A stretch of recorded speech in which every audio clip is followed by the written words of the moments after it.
بەخێر بێن تۆ ناو چیە؟ چاوان چاوان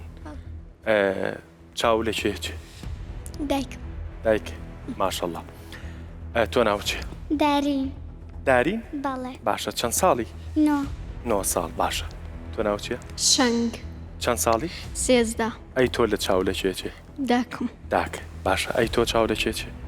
دایکم باشە ئەی تۆ دایکم باش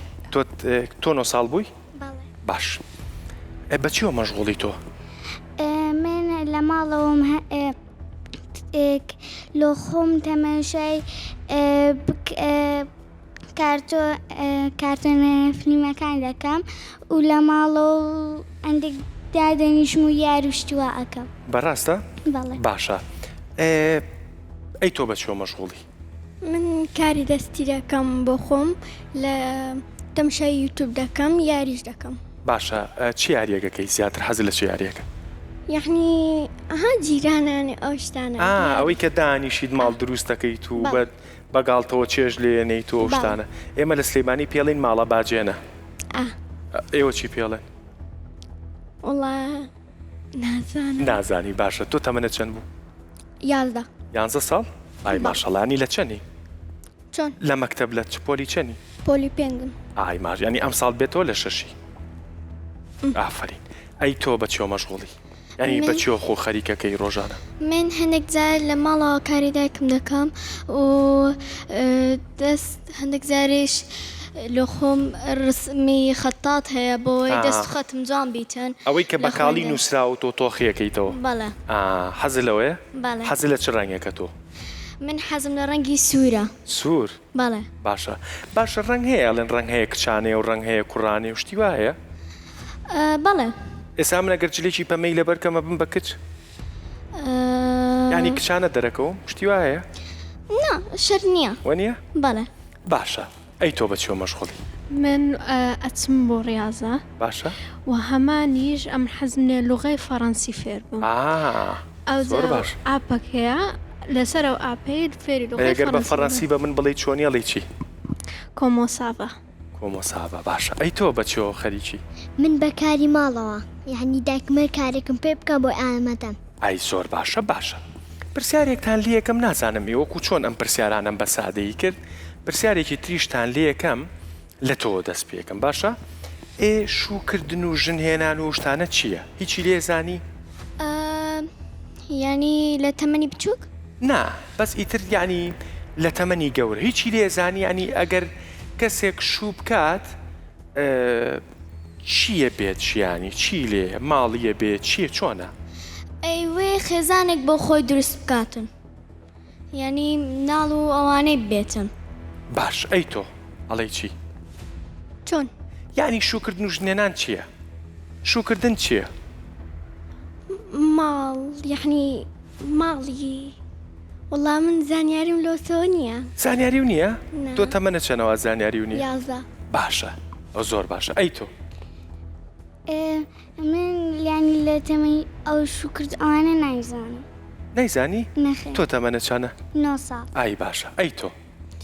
شوکردن شتێکی مهم نییە لۆ من چکە هەتاکو ئەمە خوێندنی خۆم تەواو نەکرد بچمە زانگۆ پاشان ئیشی بکەم بە خۆم بزانم شتێکی بەڕێوە بەم نە ژیانی خۆم ئەم جەم شتانە فکر باشە تەمەنە چەنە؟ 13 باش لە تۆ ناپرسم بەخوا تۆ زۆر مناڵی هەر خۆم ڕێ بە خۆم نایەمە و پرسیارە لە تۆ بکەم دەستان خۆش بێ ئێوە بگەڕێنەوە فەرمونون زۆر بەخێر بێن ئەوەی گوێتان لێبوو ڕازی دڵی ئەو کچە مناڵانە بوو کە لەبارەی شوکردنەوە قسەیان کرد و خەیاڵەکانیشیان ڕوون بوو مناڵێک داڵغەیرە لای ڕەنگی سوور و پەمەی بێ پێم وانییە داڵغەی لای خێزان دروستکردن بێ ماوەی چەند ڕۆژێکە کەڵکەڵە و قسە و باسی بە شوویانی کچانی خوار 18 ساڵ لە ناو شەقامی باشووری کوردستان هەیە بە تایبەتریش باز لە شوکردنی مناڵی 9 ساڵە کرێت کە خۆتان گوێتان لێبوو ئەو کچە 9 ساڵە چۆن چۆنی باسی ئەو بابەتەیە کرد. ئێمە دەست پێەکەین من ئەمێ پێش ئێوە لەم بەرنامەیە بگەینەوە ئەنجامەی ئەگەر قەرارە کچێک لە 9 ساڵیا شووبکە چۆنە و چۆنی شەرعێت بەم شتایری دەست پێەکەی. زۆر بەخێر بن. بەخێر بن. من هیوادارم ئەم قسێ ڕوبەڕووی جەناب دەکەم هەڵبەتە پرسوڕایەکیشم بە جەنابە کرد. هیوادارم لە ڕووی یاساییەوە کێشەیەکمان نەکرد بێ بەهێنانی و مناڵانە چکە و مناڵە بەڕێزانە دایک و باوکی بەڕێزیان ئاگاداری ئەو گفتوگۆیان و خوا نەخواستە شتێکی پێما بێ ناقانونیشمان نەکردووە. گفتوگویەکی زۆر سادە بوو لەسەرەوەی کە بزانین ئەوان چۆن ژیانە بینن. خۆ ئەگەرێکە لەو مناڵانە بەوردی لە ژیانی هاوسەرگیری بزانایە هەر ئەوایە قسەی بکردایە و من حەزیشمە کرد ئەوەشی تیابێ بۆی کە بە جۆرێک لە جۆرەکان باڵانسمان هەبێت. مامۆستا جەنابی شێ بەخێر بی ئازێتە کێشە خانم جان تۆش بەخێر بی. چۆن دەست پێ بکەین؟ تۆزێک بابەتەکە هەستیارە و ئەمەوێ تۆزێک باسە قانونیەکەی بکەین بەڵام با زۆر نەشتینە ئەو قۆڵایی کە هەموو بەرنامەکە بە قانون داپۆشین با بزانین لە ڕووی کۆمەڵایەتی و چی سەنگی مەحەکە. بۆ ئێستا ئێوە وەکو خانمان دەردی ئەوە ئەڵێ ینی بەنجەکە بەریاون و خۆ پیشاندانەکەن و ناڕازین و ئەوە نەترسناکە ئەم پرۆژە یاسایی بەتەمان تعدیلیکەن لە پەرلەمانی عێراق؟ بەڵێ کاک دەروون دیارە بابەتەکە زۆر گرنگە. ئێمە هەموو کاتێک بووین و هەین و دەژبین و لە نزیکەوە ئاگامان لە هەموو بابەتەکانەوە بابەتەکە ئەوە نییە کە ئەمە ئێستا بەنجبەریا بین و هەروە لە خۆمانەوە بین قسە لەسەر بابەتێک بکەین ناڕزایی لەسەر بابەتێک دەرببڕین. ئەمە مێژوویەکی هەیە مێژوێکی دوور و درێژیشە لە کۆمەڵگەی عێراقیە. من بەتەنیا زۆر بە کورتی باسی دوای 2003تان بۆ ئەەکەم. لە 2003 لەگەڵ ڕوخانی ڕژێمی بەعەس و لەگەڵ ئەوەی کە بڵێن حیزب ئۆپۆزیسیۆنەکان دەسەڵاتیان گرتە دەست و ئەنجومەنێک دروست بوو بە ناوی ئەنجومەنی حوکم. ئەمە مانگانە هەر مانگێک و لە لای حیزبێکی سیاسی بوو. ئەو کاتێک کە عەبدولعەزیز حەکیم دەسەڵاتی گرتە دەست بۆ ماوەی 1 مانگ بوو بە سەرۆکی ئەو ئەنجومەنە ڕاستە و خۆ یەکەم بڕیار کە دەری کرد بڕیاری ژمارە 137 بوو. ئەم بڕیارە سەبارەت بە یاسایباری کەسێتی عێراقی بوو بەوەی کە کارکردن بەم یاسایە ڕائەگیرێت و هەر کەسێک ئەگەڕێتەوە بۆ کارکردن بە مەزهەبەکە و بە عەقیدەکەی خۆی. ئێمە لەو کاتەیە هەبووین و هەموو ڕێکخراوەکانی تایبەت بە مافی ژنان و منداڵان بە چالاگوانانی ژنان بە خەڵکە مەدەنیەکە دەنگی ناڕەزایی لە شەقامی عێراق و هەرێمیش بەرز بووە. ئێمە لەو کاتەیە لەبەر ئەوەی لە هەرێمی کوردستان پەرلەمانمان هەبوو ڕاستە و خۆ پەرلەمانی کوردستان بڕیارێکی دەرکرد کە هەرێمی کوردستان ئەو یاسایە جێبەجێ ئەکات و هیچ مولزەم نییە بە بڕیارەکەی ئەنجومەنی حوکم. بۆتان چووە سەر؟ بەڵێ لە هەرێمی کوردستانە کار بە یاسای باری کەسێتی ژمارە 1950 و بە هەموارکردنیشەوە تا ئێستا لە 2008 تا بە یاسای ژمارە 15 ئەم یاسایە لە هەرێمی کوردستان هەموار کراوە. ئێمە کار بە هەرێمە باشە ئێوە بۆچی ینی چیتان کردووە بە سەرچاوەی زانیاریەکانتان چیتان کردووە بە سەنگی مەحەقی ئەو داکۆچی کە ئیکەن چکە ڕەنگە بەرەیەکە بێ لە بەرامبەر ئێوە چۆن خەریکی تعدیلکردنی و بڕیارێ ئەوانیش قسەیان هەیە.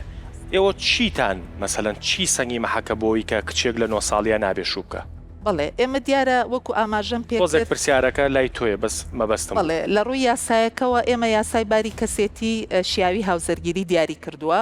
ئەبێ ئەو کەسەی کە هەنگاوەنێ بۆی هاوسەرگیری بکات کۆمەڵی سیفات و مەزایەتیا بێ بۆی کەسێکی عاقڵ بێ 18 ساڵی تەواو کرده بێ.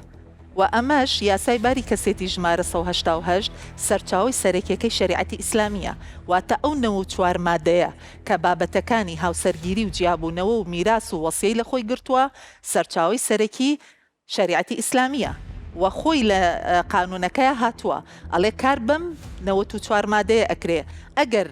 کێشەکات بەو 94 مادەیە چارەسەر نەکرا بە شریعەتی ئیسلامی جارێکی تر تەکی دەکاتەوە. ئەگەر بە شریعەتی ئیسلامیش دادوەر چارەسەری بۆ نەدۆزیەوە بە بڕیارەکانی قەزا و بە فقهی ئیسلامی، یعنی جارێک چارەسەرەکانی لە شەریعی ئیسلامی وەرگرتووە، جارێکی تر لە فقهی ئیسلامی، و ئەگەر لە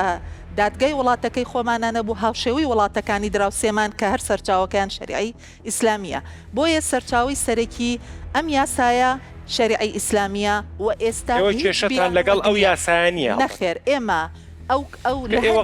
قسێ قسە و باسێک لەسەر ئێوە ئەلاساس بۆ مبەڕیرێک گەگەڕێن کە دژایەتی دینی بێت. نەخێر و بە پێچەوانەوە ئێمە ڕەتی هەموو ئەو بابەتانە ئەەکەینەوە. ئێمە خۆمان خەڵکانێکین پسپۆرین و توێژینەوەمان لە بواری یاسایباری کەسێتی کردووە و پسپۆری هەمان شێوە لە بواری شەریعی ئیسلامی، و ئێمە پێمان وایە ژیان لە گۆڕانکاریایە ئەم یاسایش بە پێی قۆناغەکان پێویستی بە هەموارکردنە، بەڵام چ جۆرە هەموارکردنێک کە کۆمەلگە بەرەو کرانەوە و بەرەو مەدەنیەت بە، نەک ئێمە بگەڕینەوە بۆ ئەوەی کە ئەگەر ئەسبابی موجبە هۆکاری دەرچوونی 59 ئەو یاسایە بخوێنیتەوە لە بنەمایە بۆچی دروست بووە؟ لە بەرەوەی کۆمەڵگەی عێراقی لە پێش دەرچوونی ئەم یاسایە بە ئەحکامی شەریعی مەزاهبی کردووە و کۆمەڵێک کێشە و گرفت هەبووە کە نەتوانراوە چارەسەر بکرێ و نەتوانراوە بڕیاری لەسەر بدرێ. ئەمە هەمووی لە ژێر چەتری مەزاهبا بووە. ئێستا ئێمە کۆمەڵگەکەمان بەرە و پێشڕۆیشتووە و ئەمانەوێ بەرە و باشتری بەرین، بۆچی ئێستا ئەگەڕێنەوە سەر ئەوەی کە کۆمەلگاکەمان ببینەوە بۆ بارێک کە هەمان کێشە و گری گرفت ڕوبەڕووی ببێتە. باش مامۆسا کێشە بڕاوە لە بۆ عێراقا، مشکیلە نەماوە، ئەم هەموو نادادیە، ئەم هەموو گەندەڵی سیاسیە هەیە. پەرلەمانی عێراق خەریکی تعدیلکردنی یاسایەک بێت کە ڕێ بە کچی 9 ساڵ بۆ سەرەوە بات شوو بکە. مامۆسا ڕاشکاو بە، ینی من لەم بەرنامەیە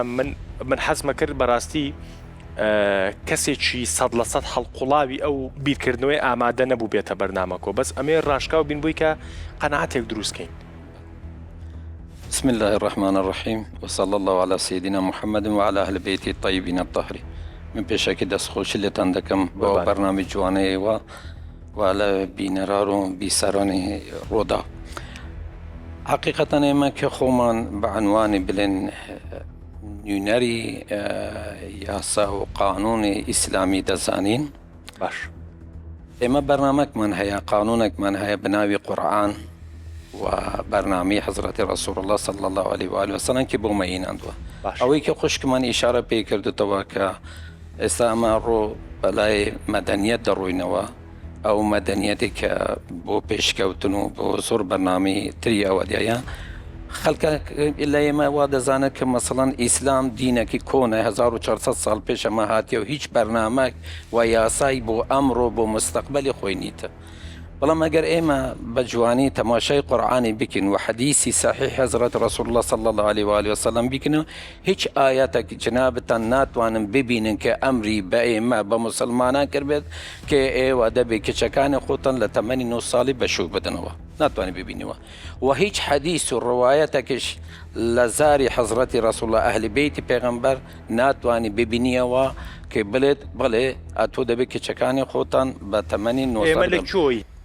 بەڵێ لە چۆ ئەم قسانەیە ئەو قەسانە ئەوە دەگەڕێتە بۆ کەسانی کە لە دوای حەزرەتی ڕەسوول الله ئەهلی بەیتی پێغەمبەر هاتوونەوە بۆ خۆیان ئیجتیهادیان لەسەر قورئان و لەسەر حەدیسی پێغەمبەر صلی الله علیه و آله وسلم کردن، یا لە بەعزێک لە حوکامەکانی کە لە دوای پێغەمبەر هاتوونە بۆ حەسی خۆیان و بۆ ئیشی خۆیان و بۆ مەسلحەتی شەخسی خۆیان هەندێک بەرنامە و ئیش و کاریان لەسەر ئەو بابەتیان کردێتەوە. گەرنا بابن ئیشارە بە یەک مۆزوع بکەم جنابتان کە ئەمڕۆ ئێمە مەرجعیەتی دینیە، عولەمای گەورەی ئێمە کاتنە لە هەموو کتێبەکانی ئەوەنە گەر جنابتان بە وردی تەماشان بکەین یەک خاڵیش ناتوانێت ببینیەوە کە ئیشار بەو مۆزای کرد بێتە، دەڵێت ئەم کچێکی شووی دەکاتەوە دەبێت حتمما عاقل بێت، بالغ بێت، ڕەشیدە بێت. ئێستا مەسەڵەن ئەو سیمای کە هێناندە ئەو چەند کەستانی هێناندوتە ئێرە وەلو ڕەخنەشم لەوەی هەیە دەبا ئەوە هەندێک کچەکانتان هێبە کە لە تەمەنی 18 ساڵ بە خوارەوە بە ئەو سوال پرسیارتان لێ کرد بە یەک ساڵی تیابوو، 15-16 ساڵی تێدا بە پرسیاری کە بنداڵی کە مەسەڵەن 9 ساڵی بەڵێ کە سوال پرسیاری دەکات دەڵێ من گەمە دەکەم بۆکی و تشتیاوتە، یعنی فکر و زیکری هەموو لاوجێ ئەو منداڵە هیچ لێ نازان. بەڵام من بەبەستم لێرەدا ئەو قانونەوە ئەو یاسایی کە هاتوتە دەیناندتەوە لە ساڵی بلم 1959 کە هاتوتە دەیناندتەوە لە ئەو کاتیش نە دەوڵەتی ئیسلامی بووتە نە حکم بەدەستی شیعە بووە نە بەدەستی سونە بووە حکم بەدەستی مەجموعەک ئەوانە بوونە کە شیوعی بوونە شیوعی یعنی حتا ئەو کەسانی کە ئەو یاسان داینێتەوە هەشت ژێر بۆتە هەمووی شیوعی بوونەوە. باشە مامۆستا لای ئێوە وەکو پیاوی ئاینی بە تایبەت شیعە چۆنی پێوەری کچێگەکەن بۆ شوکردن کچ لە لای ئێمە ئەوەڵەن دەبێ ئەم کچە بالغە بێت بالغ یعنی گەشت بە بەحەدێکی کە خۆی بزانن فکران جسمان ڕۆحان عرفان لە لای هەموو خەڵکێکە بەڵێ ئەم کچە گەورە بووە بەو معنای نییە ئێستا هەر مامۆستاکی کە دەڵێ بەڵێ جایزە ئەتو کچی خۆیت بە لە تەمەنی 9 ساڵە بە مێردی بدو بڕۆ داخوازی کچەکەی بکە ئەگەر دوو گۆلە لە ناو چاوەکە نەدا بڵێت ئەم تو چۆن هاتیە داخوازی کچەکەم بکی کە ئەم کچە تەمەنی مەسەر 9 ساڵ یا 10 ساڵی کچی 9 ساڵی 10 ساڵە هیچ شەوەکە ئێسلامە بەو شێوە ئیجازە پێیان نەداتەوە ئللا دەبێت ڕەشیدە بێت ڕەشیدە یعنی لە ناحیەی جسم بلوغی جسمی هەبێت یعنی بخۆی گاتە حدەگەر کچێک لە 12-13 ساڵیە ئەو ڕەشی دەبێت کە تۆ باسیەکەی کامڵ بێ ئەبێت شو بکە ئەگەر وەلی ئەمر بە مەسلحەت بزانێ ئیجازە پێی بدێت بڵێ ئەگەر 12-13-14 ساڵی بێت گەت بە حەدەکەوە کە لە مەسلحەتی ئەم کچەدا بێت بەشووی بدێتە ئیجازە پێی دەدێتەوە بەڵام ئەوی شەرت و شروتی هەیە شرط و شروطەکەی ئەوە گوتم کە حتمما دەبێ ئەم کچە ڕەشیدە بێت یعنی بلوغ شرط نییە بە تەنهایی بلوغ بێت باش عقلی دەبێ بە تەواوی گەشت بتە بەو حەدێکی بزان مەسەلێ زواج چییە نکاح چییە. من دایما ئەمێ بچمە ئەو سوچانەی کە هەندێک جار ڕەنگە کۆمەڵگەش غەڵەت لێمان تێبگە لە خۆمان باسەکەم هەندێک پرسیار ڕەنگە بە درێژایی تەمەنی ئەلامیمان باجی هەندێک پرسیار بین کە ئەیکەین بەس من ئەیکەم لە بەرۆی کە ئەبێ بیکەم ئێستا بەشێک لەو پیاوە ئاینیانەی کە شەرعیەت بەم بابەتە ئەیەن با باسی مەسەبەکان نەکەم شیعەیە سونەیە هەرچیەکە گرنگۆی پیاوی ئاینی ئیسلامن هەمیشە نمونی زینویان کچەکەی ئەبوو بەکری سدیقە بۆ پێغەمبەری خوا صلی الله علیه وسلم بۆتان ڕوون بۆ تۆ ئەم کچەی ئەبوو بەکری سدیق ڕەحمەتی خوای لێبێ تەمەنی چەند بووە؟ بەڵێ چەند بووە؟ تەمەنی سەری 19 ساڵ بووە بەڵام بە درۆ ینی ئیناندوتەوەەوە پرۆبالێک پێی دەدەن وە لە ئەساس ئەوە تەمەنی 9 ساڵە بووتە تەنانە قەسی خۆی ئەگەر نا لە ناو تاریخ و مێژوودا هاتوتەوە کاتی بەخۆی عایشە دەگەڕێتەوە نەقلی دەکاتەوە کاتی کە بابم دەچوو بۆ لای پێغمبەرەوە تازە ئیمانی بە حەزرەتی پێغمبەریان ئینان بۆتەوە دەهات حەدیسەکانی بۆ ئێمە نەقلی دەکات کە چۆن پێغمبەری منە چۆن بە چ شێوەکە کە لە ئێرەدا دیاری دەکاتەوە تەمەنی عایشە لەو زمانێدا کەمتر لە 5-6 ساڵە نەبووتەوە دێتوو 13 ساڵی لە مەکە بێخە لەسەری لە ساڵی دووەمی هیجری شەشەکەدا تقریبا تەمەنی زیاتر لە 18 ساڵە بۆ 19 ساڵە. باش دکتۆر جان کاتی توێ ئەمە ئەتوانی بە پێوەرەیەکی زانستی چکە ڕێگەکەی خانم و ڕێگەکەی مامۆستا و قسەکانی منیش ئیتر لە گۆڕەپانەکەی توایەک لا بێتەوە تۆ توانی بڵێ ئەو پرسیاری کە لە مامۆستام کردوتم کچێکە گەر 13 ساڵ بێ بەڵام کامڵ بێ لە ڕووی لە شولارەوە ئیتر تۆ ئەگەر وەلی ئەمرەکەشی ڕازی بێ و مەسلحەت لەو شوکردنیە هەبێت تەن دروستی یا با بڵین لایانی دەرونی چیمان پێڵێ کچێک 13 ساڵەگەر جسمیشی ماشەڵا بەخۆشت بێ و بە کورتیەکەی سنگشتی دەرکەوت بێت و باڵغ بوو بێ ئیتر ئەبێ هی ئەوە بێ شوکە بە اتفاقی WHO کچ لە 8 ساڵەوە تا 13 ساڵ باڵغ ئەبێت باڵغی بڵین ئەکەوێتە سووری ماگانە و جسمی بەڵام ئەمە یەکێکە بەشێکە لە کارەکە ئێتۆ کاتێکە باسی زەواجەکەی زەواج خۆ تەنها باسی ئەوە ناکەی کە تۆ بلوغ بووە لایەنی عاتفی هەیە لایەنی ئیدراکی معرفیت هەیە لایەنی عەسەبەکانی مێشکی ئایا ئەمە کامڵ بووە ئایا ئەمە ئەم کچە ئامادە باشە بۆ ئەوەی کە زەواج بکات ئەمە لایەنەکانی ترێتی چکە هەنێ لایەنی تر هەیە مەکە باسی زەواجەکەین زەواج پرۆسەیەکی مؤسسەیەکی ئیجتیماعیە لەناو کۆمەڵگایە ئەتوانێت مناڵ بەخێوکە ئەزانێت کە ئەم پرۆسەیە چۆنی ئەڕوا بەڕێیە باشە ڕاستە زەواج بەس لە سێکسا کۆکەینەوە چکمە هەردوو سەرەکە یەکرێتەوە هیچێک لە قسە هەرە جدیەکانی با بڵێن ژنان ئەوەی کە دژی ئەم بڕیارن ئەوەیە کە ئیتر زۆر تەرکیزیان لەسەر پرۆسە جوود بوون و خەوتنەکەی کە شەرعێتیشی تایە ئەوە هەمووی ئەوەیە ئێمە گەرباسی علم کەین مەڵێ لە باشە لە ڕووی دەرونیەوە کچێکەیە 12 ساڵ بێ و حەزی لە ئەو شتە بێ ینی حەزی لەسی جنسی بەڵێسی جنسی لە کچال تۆزە درەنگتر دەرەکەوێ وەکو کوڕ نییە کوڕعادەتەن کاڵین لە 9 ساڵەوە تا 14 ساڵ باڵغ بوون مەسەلەن حالم بوونی پێوە دیار ئەبێت پرۆسەی سێکسی لای ئەو زووتر گەشە ئەکا بەر لەوەی کە کچ گەشە بکە گچ عادەتەن لە مرحلەی مراهقەیە ئەمیش طبعاً بەپێی گۆڕانکاری سەردەم جیاوازە باشە ئەکرێ بڵین بۆ نمونە ئەوە ئەسلی هەیە مەسەلەن بۆ نموناڵێن کچان لە منطقة عربية مثلا گەرمترە زووتر هەڵی شتیوا هەیە بەڵێ بەپێی موقعی جغرافی بەعکسەوە بەپێی موقعی جغرافی مۆزوعی باڵغبوون کە باسی بکەین لە سووڕی مانگانەیە بەڵێ بەپێی موقعی جغرافی یعنی 8 ساڵێک لە عەرەبستانی سعودی فەرقیە لە 8 ساڵێک لە رووسیا عادەتەن کێمە ئەڵین مرحلەی باڵغبوون لە تۆ لە 8 ساڵەوە بێ حسێبی بکەیت تا 16 ساڵ لە دوای 16 ساڵەوە ئیترەوە بێ بکەوێتە بەرەوەی کە بزانێت بۆ مەسەلەن باشە لە ڕووی زانستیەوە یعنی کۆتایی بەوە هاتووە کە خوار هەژدە بەکەڵکی شوکردن لە خوار هەژدە پێوترێ قاسر چۆن چۆری بتوانێت زەواج بکات شیاوی هاوسەرگیری نییە شیاوی مەرجێکە بۆ هەموو هەڵسوکەوتێکی وترا و کردار ئەگەر ئەو شیاویە نەبێت ئەو هەڵسوکەوتە هیچ شوێنەوارێکی یاسایی و شەرعی نابێت بۆیە مەرجە هەموو هەڵسوکەوتێک شیاوی بوونی هەبێ وە شیاوی دەستەواژەیەکە جیاکاری ئیدراک ئیرادە باشە واتە درک پێکردن و ویست ئەبێت ئەم کەسە تەمیز بکات ئیدراکی هەبێت و ئیرادەشی هەبێت ئەنجا ئەتوانی پێی بڵێ ئەهلیەی هەیە ئەمەی کە مامۆستا باسی کرد زۆر ڕاستە ئێمە لە دەستوری ئیسلامە قورئانی پیرۆزە هیچ دەقێکی ئاەتێکمان نییە باز لە سنی زەواج بکات ئەوەی کە هەیە ئارائی فوقەهائیش کۆمەڵێ مرۆڤ بوون لە سەردەمەکانی خۆیانە هاتوون توێژینەوە و لێکۆڵینەوەیان کردووە بە پێی موقعی جوگرافی بە پێی ژیانی کۆمەڵایەتی بە پێی ژیانی ئابووری ئەو سەردەمە بۆ نمونە لە لای سونەکان کە مەزهەبی مالیکیە حەنەفیە شافعیە حەنبەلیە ئەمانە هەر یەکە و تەمەنێکی داناوە مالیکی ئەڵێ 18 ساڵ بۆ کچوو بۆ کوڕ حەنەفی ئەڵێ 17 ساڵ بۆ کچ 18 ساڵ بۆ کوڕ شافعی و حەنبەلی ئەڵێن 15 ساڵ جعفەری ئەڵێ 9 ساڵ بۆ کچ 15 ساڵ بۆ کوڕ ئەمەیە کە ئێمە مەترسیمان لەم هەموارە ئالێرەیە بەڕێزم لەو هەموارەیە ببوورە کاک دەروون ئەڵێ ئەم عێراقیەکان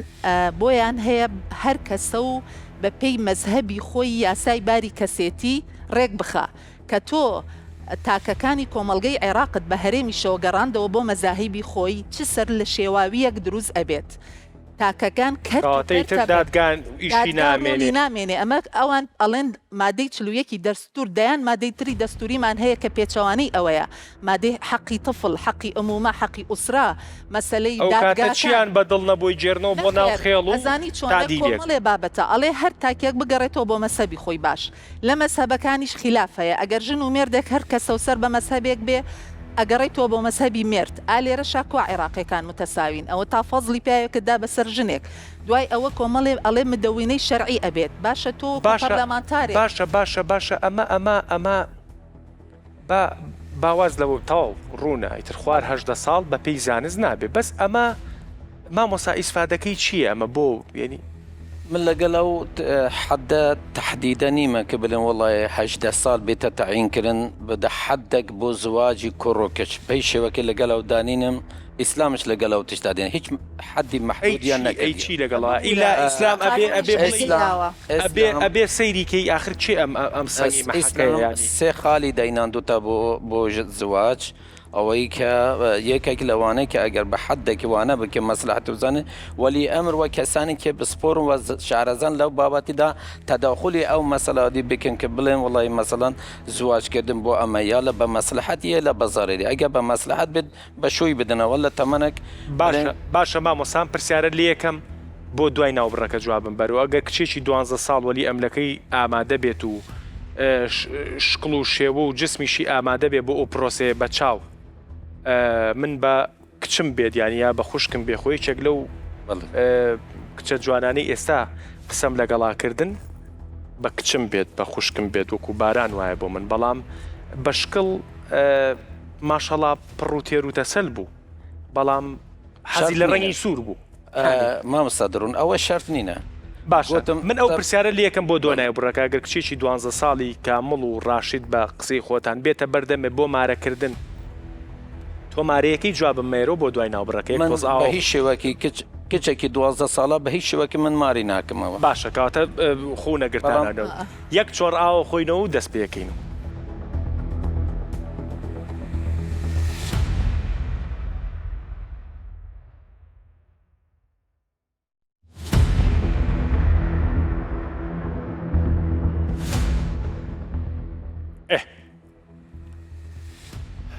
تقریبا تۆزێ خەریکە ناڕوونە بم من ینی ئێستا ئێوە نەدانی پیانێن 18 ساڵ و خوارەوە نابێت بۆ زەواج بۆ هاوسەرگیری و نەدانیشی پیا ئەنێن کە ئەبێ ئەبێ بەڵێ داش دە سار و بە خوارەوە دەبێ چه قسەی هەیە جان زۆر سپاس کاک دەرون بۆ ئەم دەرفەتە بە خێراتنی میوانەکانیشت دەکەم قوربانن من وەکو خۆم وەکو بەڕێوەبەری پرۆژە لە ڕێکخراوی لێکۆڵەر بۆ سەروەری یاسا باش ماوەی 3 ساڵە خەریکی پرۆژەیەکین بەناوی کەمکردنەوەی هاوسەرگیری پێشوەختە لە هەرێمی کوردستان چەندەها چاڵاکی من ئەنجام داوە چاڵاکیەکانیش من زیاتر لەگەڵ ئەو لایەنانە بووە کە پێیوەستن بەمانەوە بۆ نمونە لە قوتابخانەکان و دەستمان پێ کردووە لەگەڵ قوتابیەکانی ئامادەیەکان و لەگەڵ دایک و باوکی قوتابیەکان و هەروەها لەگەڵ مامۆستایانی ئاینی لە شارەکانی هەولێر و سلێمانی و دهۆک بۆ ئەم شتەش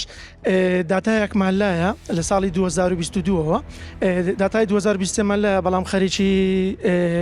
ئەنەلایز دەکەین و داتایەکە لە ماوەیەکی نزیکدا ئینشاڵڵا بۆ میدیا ڕای دەگەێنین ئەوەی لە لامە لە ساڵی 2022 لە هەرێمی کوردستان 55896 هاوسەرگیری ئەنجام درراوە لەم ڕێژەیە 14.4 کە دەکاتە 8048 ڕێژەی هاوسەرگیری عقدی زەواجەکە کە خوار 18 ساڵ بووە و لەم ڕێژەیەش لە ماوەی 2022 ڕێژەی جیابوونەوە تۆتەلی بەگشتی 13967 بووە و هەروەها 1261 کە لە هەرێمی کوردستان ئەوە ڕێژەی جیابوونەوەیە کە لەم ڕێژەیە کە باسم کرد کە گرێبەستی هاوسەرگیری ئەنجامداوە لەو ماوەیە جیابوونەوە ئەمەش دەکرێتەوە بۆ چەند هۆکارێک یەک لە هۆکارەکان کەوت ئەو خاتونە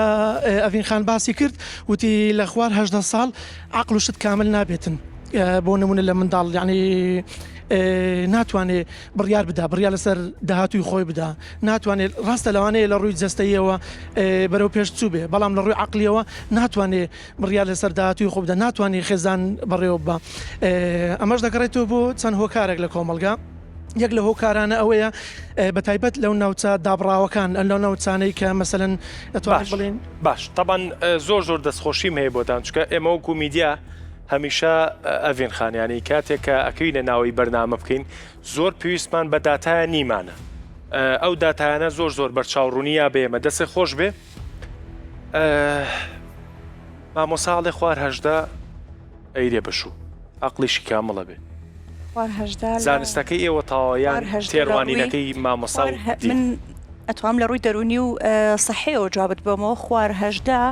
ناتوانێت بە هیچ شێوەیەک پرۆسەیەک مؤسسەیەک بەڕێوە بەرێت باشە من ئەگەر قسەیەکی تر بکەم مامۆسا ئەگەر سیرکەی زۆربەی با بڵین بەڵگەنامە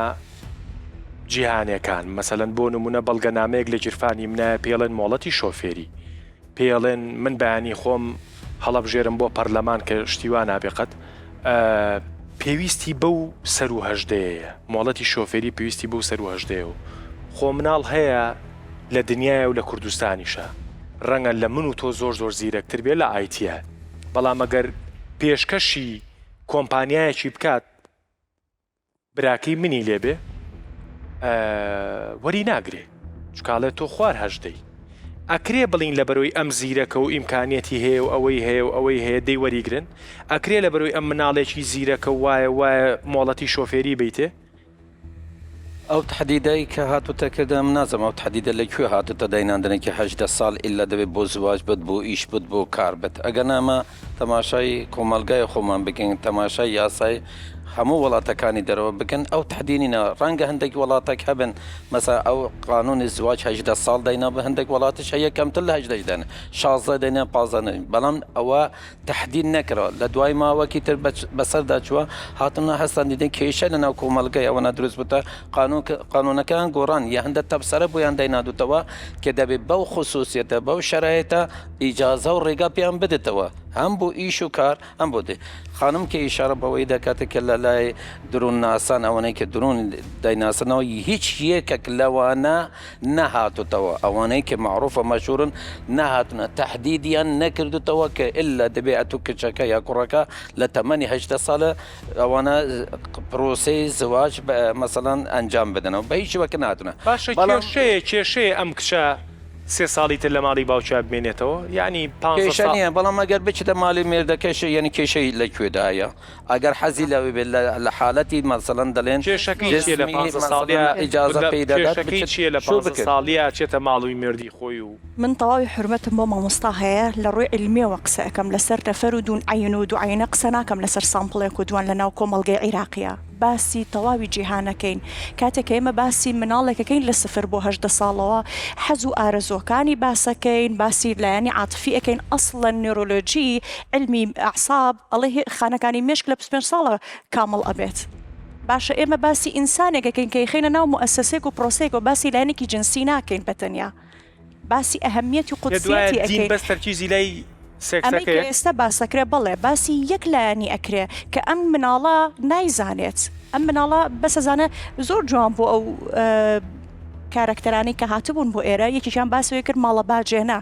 تەواوە یەکێک لەو شتانی کە دایک پێویستە مناڵ ڕابێنێت وردە هەتا ئەو تەمەنەی ئەگات ماڵە باجێنەیە بۆ نمونە لەگەڵ یارمەتیانی دایکە لە ماڵە هەنێک کەرەستە هەیە یارمەتی بە بۆی جەستەی وردە کامل بێت بتوانێت بۆ نمونە قاپ بشوات جاروایەت و خواردنەکەیەنێتە سەر سفرەکە ناتوانێت بێنێتە سەری بەدەستێەوە ئەڕژێ لەکوێ توانێت مناڵە لە سکیا هەڵگرێ توزانی یەک دنیا ئەبۆرشنمان هەیە لە بارچوون بابەتی لە بارچوونمان هەیە کە ئەمانە ناتوانن لەگەڵیشان مردن دروستە بێ ئەگەر مناڵێکی قودرەتی جستەی نییە ئەمانە چۆن مامۆستا ئێمە ئەمانە باسەکەین لە ڕووی علمیەوە تەنها باسەوە ناکەین ئەتوانێت سێکسکا بڵێ ئەتوانێت سێکسکات کە ئەکرێت لە وڵاتان ڕاستەکەی لە هەنێکیانە لە 16 ئیشی لەسەر کراوە لە بەرەوەی جستەیان بە دەردی بەڕێزت وتت ئامادە باشە بەڵام ئێمە باسی تەواوی عەمەتی کچانەکەین خۆمویان ئامادە باش نین جەزای ڕخسەتەیە فەرموو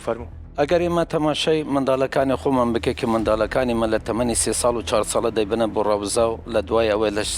تەمەنی 6 ساڵە دەچنە بۆ قوتابخانە و ئەو جات یعنی ئەو پرۆسە هەر ساڵ مەسە دەچێتە سەریتر و علمی وەردەگرێت زانستی وەردەگرێت هەموو تشتەکانی فێر دەبێتن لەعنی تقریبا لە تەمەنی 18 ساڵێ ئامادەی بۆ هەموو ئیش و کارێک ئەو ئایا ئەمە تقریبا بێحورمەتی نییە بەرامبەر بە ئەو کچە یا ئەو کوڕەکە و دەڵێن وڵی ئەوانە شیانی ئەو نییە لە تەمەنی ئیلا بگاتە بە 18 ساڵی هەند زۆر کەسەیە لە تەمەنی 15-16 ساڵی هەموو شیانی هەیە ئەتوانێت هەموو مەسئولیت بۆ خۆی قبول بکرد ینی ئێستا ژنان چۆن ژنان بە مافخواردن و سوکایەتی ئەزانن بە کچێکی خوار 18 ساڵ زەواجکە ئێوە ژۆک و دین بە سوکایەتی ئەزانن کە بە کچێکی خوار 18 ساڵ بڵێ تۆ بە کەڵکی شوکردن نایی بەڵێ کە یاسا قوبوڵی کردو ئەگەر بە ئیکراه نەبێت ئەم یاسا کامەستانی یاساکامە یاسا ببوورە مامۆستا باسی ئەوەی کرد کە لەگەڵ ئەم تەحدیدکردنین بەڵێ من باسی یاساکەم کرد کە تەمەنی 18 ساڵ و ئەبێ عاقڵ بێ بەڵام ئیستیسنامان هەیە قانونەکە ڕێوشێنی بۆ ئەو کەسانش داناوە ئەڵێ ئەو کەسانەی کە بۆ نمونە تەمەنیان 15 ساڵە لی ضرورەت القەسوە پێویستێکی زۆر ئەمەی بەکراوەی هێشتەوە بە مەتاتی دادوەر بۆی هەیە بە موافقەتی وەلی دوای ئەوەی ئەینێرێتە لیژنا لە ڕووی بەدەنی و لە ڕووی عقلیەوەمە کەسێکی کامڵە پێویستێک هەیە کە ئەم 15 ساڵە شوو بکە و ژنبێنێ یاسا ڕێگەی پێیاوە پێویستێکە چی و دیاریگە گەریەک دوو خاڵی زۆر وڵ ئەزانی ئەمانە حاڵەتەوە تۆ ناتوانانی بڵێ تەشخیز نەکراوە گەڕاوەتەوە بۆ تەقدیری حاکمەکە هەندێک جار بۆ نمونە وەلیەکەش ڕازی نەبێ کە حاکمەکە پێی وایە پێویستە ئەم کەسە ئەم هاوسەرگیریە بکار ڕێگەی پێ ئەدرێ و هەروەها بۆ 7 ساڵیش لە کوردستان ڕێگە پێدراوە بۆ 16 ساڵیش بەپێی ئەو یاسایی کە هەموارەکرێ هەر ڕێگە پێدراوە بۆ ئەو کەسانی کە نەخۆشی دەرونی و عقلیان هەیە بە کۆمەڵێ مەرج واتە یاساکە بەو شێوەیە بە جامدی نەهاتووە بڵێ ئەبێ هەر 18 ساڵ بێ ئەبێ هەر عاقڵ بێ دەرگای بۆ ئەوانە کردوتەوە بەڵام بە کۆمەڵێ مەرج بە کۆمەڵێ پێوەەر بەوەی بۆ تۆ چونکە خۆتاک تۆ دروستکردنی خێزانەکەک دەروون تۆ ئەم خێزانانە داهاتووی مناڵەکانتە ناکرێ هەر مناڵێک هەر کەسێک بێت و بڵێ من ئەمەوێت هاوسەرگیری بکەم و بڵێ تۆ فەرم و لەبەرەوەی بلوغە کردووە بەو شێوازە ناکرێت تۆ ئەنج بەڕاستی منزومەی قانونی هەمووی تێگەچێ ئێمە تەنیا قانونی ئەحوال شخصیمان نییە بە 16 ساڵەکە قانونی مەدەنیمان هەیە ڕێعای قاسڕینمان هەیە قانونی وەلی ئەمری بۆ ئەو ئیشانە داینە دەکە دەبێ مەسلحەتی منداڵەکەی بزانێت باش ئەگەر ناگە نەزانن بەسێ پرسیارەکەشم هەیە ئەگەر هات و چۆن ئێمە بڵێن والله 18 ساڵ مثلا تحديد 18 ساڵ کچ هەیە لە 19 و 20 ساڵیش ڕەنگە مثلا بلوغی فکری و ذهنی و عاطفی بۆ نەگرێت تو چی دەکەی یعنی 18 ساڵ پێدراوە یعنی ئەو کچە بۆ هەیە شو بکە حتا یە تەمەنی 20 ساڵ بێت یا 21 ساڵ بێت ناتوانێت شو بکەت ئەوە دەگەڕێتەوە بۆ حالەتێک دەرونی ئەم جنایە ئەم کچە دەبێت پزیشکی نادرێت ئەوەی باسی ئەوە بکەیت کە کچێک یا کوڕێک حاڵەتی بلوغی جسدی لە ڕووی جسدی ئەوەش نادرە ئەو حاڵە یعنی ئێمە 16 ساڵە دوای ترێتێتە مامۆسا با پرسیارێکی تۆزێ تایبەتەکە مەتوانین جوابی شم نەیتۆ تۆ کەی ژنەهێنا من لە تەمەنی 15 ساڵی ژنەمینە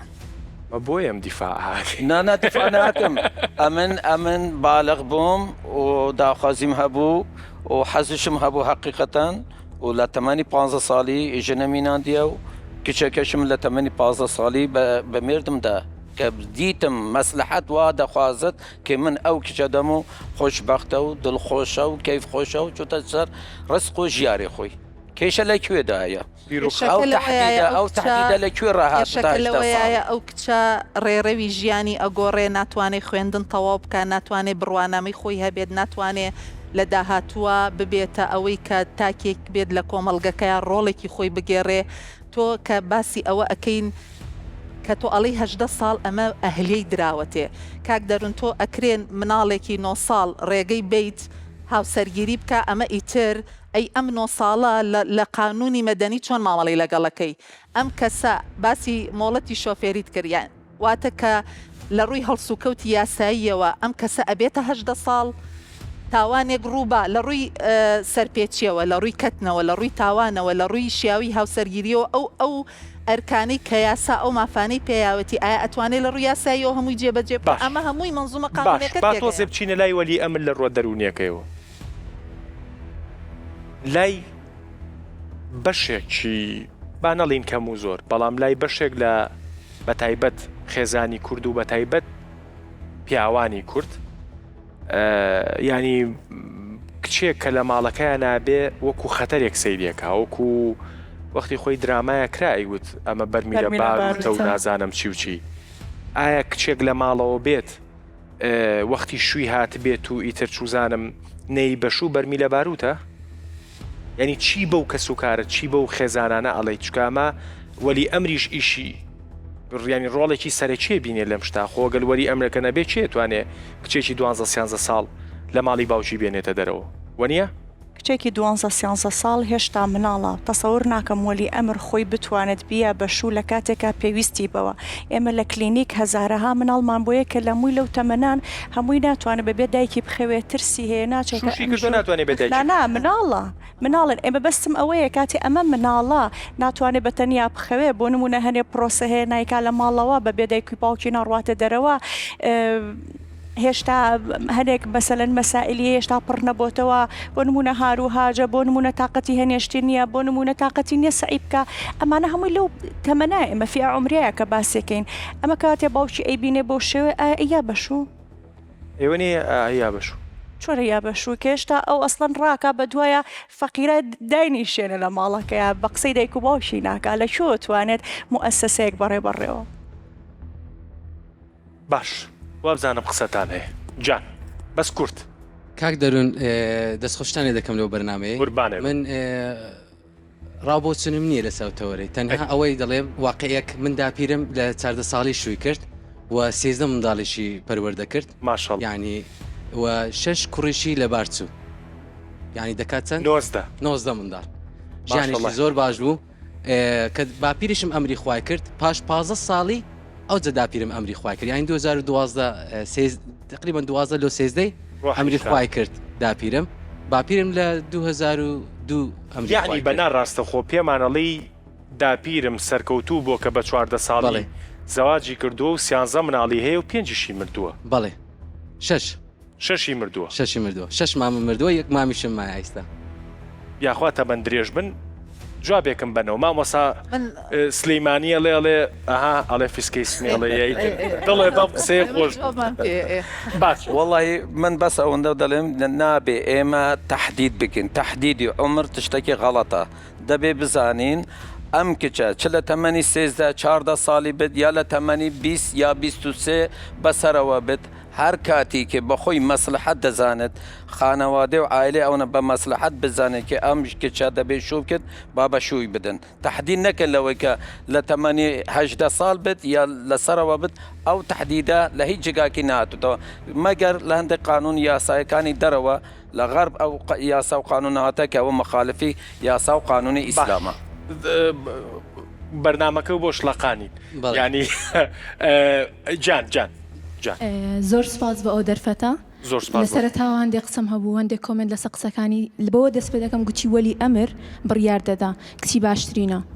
باشە وەلی ئەمرێک نازانێت کە باشترین شت بۆ کچەکەی ئەوەیە چاوکراوە بێ خوێندن تاوەکە بتوانێت لەسەر پێی خۆی بوەستێ کە لەسەر پێی خۆی وەستە عایلەیەک بە جوانترین شێوە بەڕێوە دەبا ئەو کاکەیەش گوتی نەوەی خۆی بینیە ئەنەوەی یەکنەوە ببینێ بە پەروەردەیەکی جوان باشترینە لەوەی نەوەی خۆی ببینە ڕێزم بۆ هێ ناڵم پەروەردەکەیان غەڵەتە بەڵام چەندەها داپیرەی دیکە هەیە ڕەنگە لە تەمەنی ئەو شووی کردبێ لە تەمەنی 30 ساڵی جسمی ئافرەتێکی نەبێت کە لەگە لە تەمەنی گەورەتر هاوسەرگیری کردبێ دەستخۆش من ئەڵێم مامۆسا من گریمانە چمە شوێنی ئەم بەڕێزانە و قساکەم نەگوکو پێشکەشکار و با بڵین ئەوە وەلی ئەمرێک ئەوەندە با بڵین غافڵ بێ ئەوەنە بێ ئاگا بێ لەوەی کە مناڵەکەی وەختی شووی نییە و بە شووی ئەیە ئایا بە ئاگایە لەوەی مناڵەکەی ئامادەیە بۆ پرۆسەیە من تێگەیشتی چیە پرسیارەکە گەر ئیجازە بدی من جوابی دەدەمەوە ئەسڵەن ئێمە هاتین کە بەحسی لەوەیمان کرد کە قەزیە وەلی ئەمر چییە وەلی ئەمر بەس گوتم بۆ ئەو ئیش و کارانە کە لە حەدی سۆغڕیدا یانێ ئەم کچە منداڵە ناتوانێت مەسلحەتی خۆی تەشخیص بدات بە هیچ شێوەکەی دەبێت ئینسانێکی عاقلتر و زاناتر ئەو ئیش ئەگەر وەلی ئەمرەکەی حەزی شوو بکە ئەگەر زەواجێکی سیاسی بوو دەوڵەتداری بوو ئەوە مخالفی قانون و یاسا بە هیچ شێوەکی نابگە ئەوە تعدایە لە مافی ئەم کچە و غەدرێکی گەورە و بە حرامیشە لەلای ئێمە ئەم کچەی کە قسەی ئەخیرتە بۆ بکەم مامۆستا بەس دەمیست ئەوە ئیشارە بەوەی بکەم لە ناو مەذهبی ئەهل بیت عەلەیهم ئەفضەل الصلاة والسلام کە دەلی وەلی ئەمرەکەی کە ئیشارە پێ کرد بەس بۆ حەدێ بەڵام کچکە گەورەتر بوو عاقل و بالغ و ڕەشیدە بوت اختیاری تام بەدەستی خۆیەتی خۆی دەبێ بڕیاری بدەتەوە بۆ باوکی یا وەلی ئەمر نییە کە تعدا لەم کچە بکرد و بەمێردی بدە بەشوو بدە حتا ئەگەر بە نکاح و بە مێردیی بدن عقدەکەی باتڵە لەلای ئێمە بە هیچ شێوەکە نابێ بدە دەست خۆش جوابیتەوە وتی نەنکم 14 ساڵ بوو ماشەڵا 90 مناڵیشی بوو ئایبیشیان نەبوو بە قسەی ئەم ئایبی نەبووی تر خوانەی بڕێ باشە بە کورتی بە زانستی پێم بڵێ دوا قسە مەرجە لە خوار ینی لای ئێوە بڕاوەتەوە کە زەواجی خانمێک خوار 18 ساڵ سەرکەوتوو نییە هیچ شتێک مطلق نییە لەم دنیاە بەڵام ئێمە وامان پێ باشترە لە دوای هەژدەوە خۆیکی ئامادە باش بوو هەڵی بژێرێت اینجا ئامادە باشەکە عمرێکی زەمەنی بۆی نییە هیچ کاتێک ئەمە مطلق نییە ئەکرێت لە هەژدەیە ئەم کچە ئامادە باش بێت حەزی هەبێت بزانێت مەسئولیت ئەتوانێت بە دەردی مامۆستاوتی باوکی کە پێی بڵێ بزانێت مەسئولیت ئەتوانێت بەڕێوەبەرێ ماڵ و مناڵی ئەتوانێت بەڕێوەبەرێ توانێت تحملی ئەو قورسایی و مەشەقەت بەڵام بە هەموو پێوەرەکان ئێوە لە دوای هەژدەوە باسی ئەم شتاکەن 16 بۆ هەژدە بڵێ کاتێکە ئیتر بە جەستەی ئامادە بێت و عقلی ئامادە بێت و بڵێ فکریەن ڕوحیەن معرفیەن هەستەکانی ئەمانە هەمووی ئامادە بێت بڵێ کاک دەڕۆن من دوو کۆمنتم هەیە ئەو بەڕێزەی کە باسی داپیرەی کرد و داپیرەی من و داپیرەی زۆری نەمان سەردەمێکی جیاواز ژینگەیەکی جیاواز بارودۆخێکی کۆمەڵایەتی و سیاسی و ئابووری جیاواز ئێمە ناتوانین بە هیچ شێوەیەک بەراوردکاریەک بکەین و بڵین ئەو نمونەی ئەوان بۆ شێوازە سەرکەوتوو بووبۆیە ئێمەش ئەتوانین هاوشێوەی ئەوان مامۆستای بەڕێز باسی ئەوەی کروتی تهدیدی تەمەن لە ڕۆژ ئاوا هاتووە نەخێر مامۆستای بەڕێز من لە سەرەتای بەرنامەکەەوە ئاماژەم پێکرد یاسای باری کەسێتی بابەتی تەمەنی بە تایبەتی لە مەسەبی مالکی و حەنەفی وەرگرتەوە و سەرچاوەکەشی شەریعی ئیسلامیە بۆیە ئێمە ڕەتی هەموو ئەم هەموارانە ئەەکەینەوە کە لە بەرژەوەندی تاک و خێزانی نییە و ناتوانن بە هیچ پاساوێک ئێمە تەمەسوک بەوە ئەوکەین و لە دژی ئەم هەموارین لەگەڵ هەمواری ترن کە بەرەو ئاراستەی باشتری بەرێ بەڵام بە هەموو شێوازێک ئەم هەموارە ڕەت ئەەکەینەوە چونکە پاساویان نییە ئەم یاسای ئێمە سەرچاوەکەی شەریعی ئیسلامی و ناکرێت بە پاساوی ئاینی هیچ هەموارێک بکرێت تەمەنی هەژدە ساڵی هیچ پەیوەندیەک بە ئیسلام و قورئاندا نیە هیچ پەیوەندی بە فەقی ئیسلامی دانیە ئەوە قانونەکە یاسایەکە کە کەسانی تر بۆیان داینە پەیوەندی بە ئیسلامە دانینە باش بەڵێ پەیوەندی بە فەقی ئیسلامی هەیە لە کۆتاییە ناتوانم بڵێم ئەم بەرنامەیەش ڕێگەیەکی ڕوونی ئەو بابەتەی پیشاننا بەڵام ئەگەر تۆ بینەری سەرەتای بەرنامەکە نەبووی سەرێکی سەرەتای بەرنامەکە بکە لە کچمان هێنابوو لە 9 ساڵەوە هەتا 15 ساڵ هەر یەکەیان نمایندەی هەزاران کچی هاوتەمەنی خۆیان بوون خەیاڵەکانیان ڕنگ بوو ماڵە باجێنە بوو چی و چی بوو لێرەش مامۆسایەکی ئاینیاڵێ مەرجنیە 18 ساڵ و هیچ پێوەرێکی دینی نییە بۆ ئەوەی کە کچ پێش 18 ساڵ شوونەکە و زانستیش و زانستی دەروونناسی ژووتی مەرجە بۆیە ئەوەی کە بۆمانەکرێ بە دایک و باوکە بەڕێزەکان بڵین ئەوەیە کە ئەو خانمەی کە لە ماڵەوەیە سەیرەکەی تۆزێک مەمچی جوڵاوە تۆزێک سنگی جوڵاوە تۆزێک هەست بەواکەی کە گەورە بووە پێدوانە بێت خەتەرێکی گەورە و دەبەیەک بانزینە بە زمانی خۆتان لە ماڵەوە چاوەڕێ بکە تا کاتێکی گونجاوی فکریەتە پێشەوە بۆی کە ئەو پرۆسەی تیا بکات چکە لە پێناوی ئەوەی کە پرۆسەیەکی خێری بکات ئاگر و شەڕ و ماڵێکی ئاگراوی دروست مەکە چکە پرۆسەی هاوسەرگیری پرۆسەی پێکۆژیانە ئەو داتانی کە جۆمان لێبوو لە بەرنامەکە لە کۆی 4000 جیابوونەوە 1000 و ئۆنیان خوار 18 ساڵ بوو بۆیە ئەو دە بە بانزینە بەو چاوە سیر مەکە وە گەر ناگرێت لە ماڵی خۆتا ئەگەر تۆ خۆت قارتەکەی لێنی وادارم شتێکمان کرد بێخۆ ئافیس